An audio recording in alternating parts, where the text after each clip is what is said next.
थोड़ा शाइनी है। और सन जब जब सूर्य मतलब जब सूर्य की रोशनी तेज़ होती है तो मेरी आंखें प्रॉपर नहीं ओपन हो पाती हैं, लेकिन यहाँ पे आकर के काफ़ी सुंदर व्यू है। मुझे लगता है कि जो भी बच्चे बाहर से आते हैं central university of south Bihar में पढ़ने स्टडी करने, तो उन्हें यहाँ पे एक बार ज़रूर आना चाहिए, विज़िट करना चाहिए और ऑब्ज़र्व करना चाहिए कि क्या मतलब एक सुंदर सा व्यू है।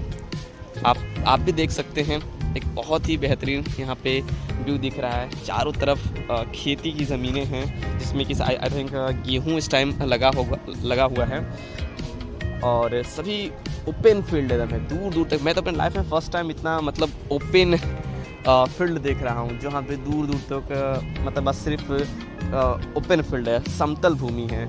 एक्चुअली मेरा जो घर जहाँ पे वाराणसी के पास एक शहर पड़ता है जो कि नाम अब तो पहले था मुगल सराय, अब चेंज हो गया है पंडित दीनदयाल उपाध्याय नगर।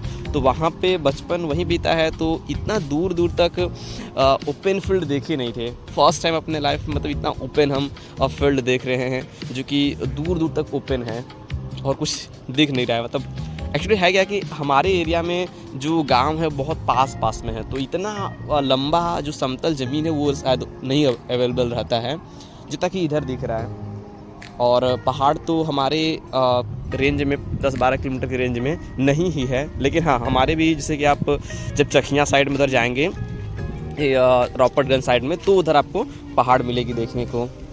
उधर तो हम लोग को उस एरिया में लेकिन पहाड़ ऐसे जैसे यहाँ पे है कि प्रॉपर जैसे कि छोटा छोटा पहाड़ है एक एक जगह पे है अलग कटा हुआ, लेकिन वहाँ पे एरिया में ऐसा नहीं है। एक कंटिन्यूअस वहाँ पे पहाड़ों की श्रेणी है जो कि यहाँ पे शायद नहीं है, लेकिन फिर भी ये जो है डिस्क्रीट पहाड़ के जो पहाड़ हैं जो अलग अलग हैं, ये काफ़ी सुंदर एक इन्वायरमेंट क्रिएट कर रहे हैं जो कि देखना चाहिए। Look the beauty of nature please.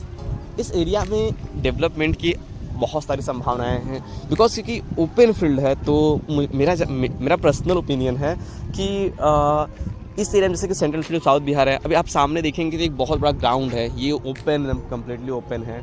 तो सेटअप करना चाहिए कंपनी, जैसे कोई बिज़नेस स्टार्ट हो, कोई कंपनी का प्लांट सेटअप हो जाए जिससे कि यहाँ पे रोज़गार भी बढ़े और लोगों को भी मतलब कि काम करने का नई नई चीज़ को सीखने का भी मौका मिले और इनकम भी जनरेट हो।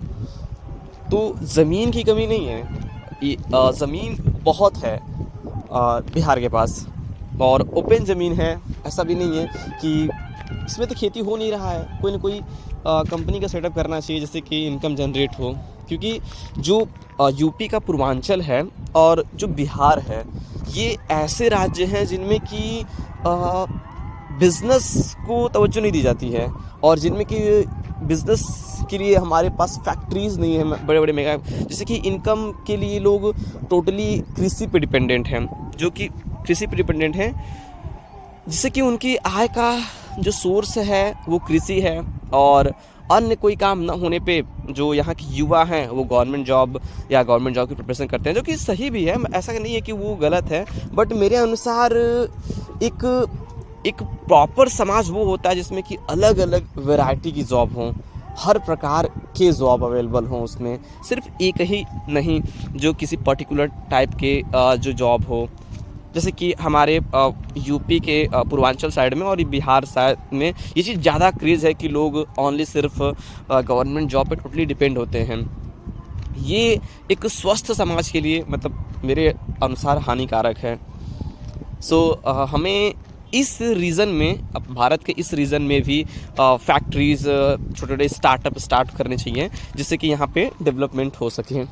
जैसे कि यहाँ पे अभी सेंट्रल यूनिवर्सिटीज़ एक ओपन हुई है जो कि central university of south Bihar है, तो अभी धीरे धीरे आसपास के रीजन में मॉल्स बनेंगे, बिल्डिंग्स बनेंगे, अपार्टमेंट्स बनेंगे, बच्चों के लिए लॉजिंग की व्यवस्था उपलब्ध होंगी।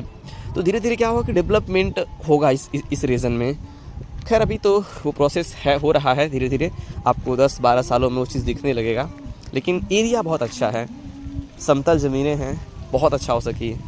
अरे ये ज़मीन, ये जो भूभाग है, इस भूभाग में यूपी बिहार के गंगा यमुना बहुत पवित्र नदियां हैं जो बहती हैं, बहुत उपजाऊ ज़मीन है। ग्रोथ या डेवलपमेंट की अपार संभावनाएं हैं, बस सही नेतृत्व की ज़रूरत है। आई थिंक सोचिए आप भी इस मैटर पे। Bye bye.